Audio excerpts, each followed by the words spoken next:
লণ্ডনত বিদেশ মন্ত্ৰী ডক্টৰ এছ জয়শংকৰক আক্ৰমণৰ চেষ্টা খালিস্তানীৰ আৰু বৃহস্পতিবাৰে লণ্ডনৰ চাথম হাউচত এক অনুষ্ঠানত অংশগ্ৰহণ কৰিবলৈ বিদেশ মন্ত্ৰী এছ জয়শংকৰ গৈছিল আৰু অনুষ্ঠানৰ শেষত গাড়ীত উঠিবলৈ লোৱাৰ সময়তে ওচৰতে খালিস্তানী পতাকা উৰুৱাই প্ৰতিবাদ জনাই থকা একাংশ খালিস্তানীয়ে তেওঁৰ ওপৰত আক্ৰমণৰ চেষ্টা চলায় আৰু পতাকা উৰুৱাই খালিস্তানী সমৰ্থক কেইজনে বিদেশ মন্ত্ৰী জয়শংকৰৰ গাড়ীৰ সন্মুখত থিয় হয় যদিও নিৰাপত্তাৰক্ষীয়ে তেওঁলোকক আঁতৰাই দিয়ে।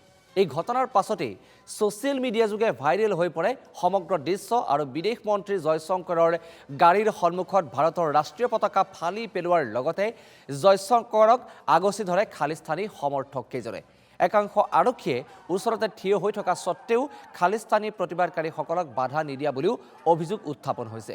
আৰু উল্লেখযোগ্য কথাটো হৈছে যে ব্ৰিটেইনকে ধৰি কানাডা, অষ্ট্ৰেলিয়া সহ আন একাংশ দেশত খালিস্তানী সন্ত্ৰাসবাদীৰ বিৰুদ্ধে আইনী ব্যৱস্থা গ্ৰহণৰ বাবে ভাৰতে আহ্বান জনাই আহিছে যদিও কাৰ্যক্ষেত্ৰত কোনো এখন দেশৰ চৰকাৰে খালিস্তানী সন্ত্ৰাসবাদীৰ বিৰুদ্ধে ব্যৱস্থা গ্ৰহণ কৰা নাই।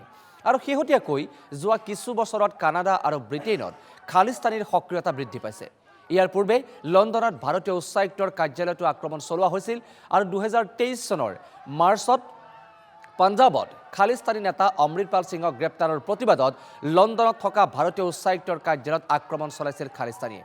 কানাডাতো ভাৰতীয় উচ্চায়ুক্তৰ কাৰ্যালয়ত বিক্ষোভ প্ৰদৰ্শন কৰি আহিছে খালিস্তানীসকলে আৰু শেহতীয়াকৈ এছ জয়শংকৰৰ আক্ৰমণৰ বলি হ'ব লগা হোৱাৰ ঘটনাক কেন্দ্ৰ কৰি দেশজুৰি এতিয়া ব্যাপক চাঞ্চল্যৰ সৃষ্টি হোৱা দেখিবলৈ পোৱা গৈছে। আমি সেই দৃশ্যাংশ আপোনালোকক দেখুৱাইছোঁ।